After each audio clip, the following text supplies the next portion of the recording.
Na Rais Ruto amewapongeza wakazi wa Nairobi kwa kudumisha amani wakati wa maadhimisho ya kumbukumbu za Juni 25. Hata hivyo, rais hakusita kuwasuta viongozi wa upinzani kwa kile anachosema ni kupigia debe maandamano ya vurugu. Akizungumza alipofungua barabara ya daraja la juu ya Ngong Road na Naivasha Road, rais alisifia ushirikiano wa serikali yake na ile ya kaunti ya Nairobi, akisema umeleta mageuzi ya maendeleo jijini. Emmanuel To na mengi zaidi.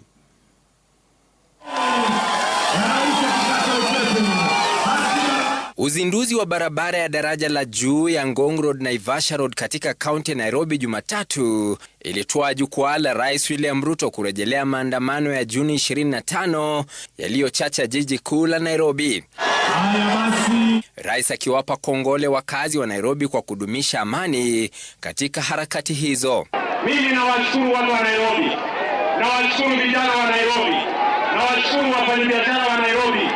Mulikataa fujo Nairobi hii, mukakataa maandamano ya kuharibu mali ya wananchi Nairobi hii, mukakataa fitina ya fujo ambayo inaharibu biashara Nairobi hii. Rais akiwalenga viongozi wa upinzani akisema waliwachochea Wakenya kuvuruga amani wiki iliyopita. Ametangatanga hakuna kazi amefanya.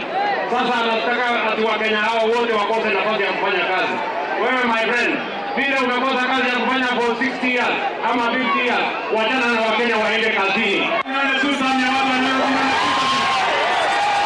Rais Ruto aliendelea kurindima ngome ya kuchaguliwa kwa muhula wa pili, akisema utendakazi wake utampa kibali ya nafasi nyingine ikuluni. Watu wanasema watakuja kusimamisha housing. Wale watu ni wazembe sana bwana. Wale watu ni mafala sana wale. Hii kitu ni mbaya bwana. Hii ni mbaya. Hii ni mbaya. Rais Ruto alishabikia barabara hiyo iliyojengwa kwa kima cha shilingi bilioni 3.8, akisema miradi mingine kama ujenzi wa barabara ya Upper Hill hadi Kenyatta Avenue ya shilingi bilioni 3 na upanuzi wa barabara ya State House Road ya shilingi bilioni 1.6 inaendelea. We are launching this project 1 year ahead of time to mean that what we can do for 10 years we can do in 5 years. Your Excellency, thank you for this road. Na pia zile mingi ambazo tunafanya pamoja. Last week umenipatia bilioni nyingine 2 ya kutengeneza drainage ili ikinyesha watu wasipate shida. This was the formula that Nairobi needed. Cooperation between Nairobi and the national government.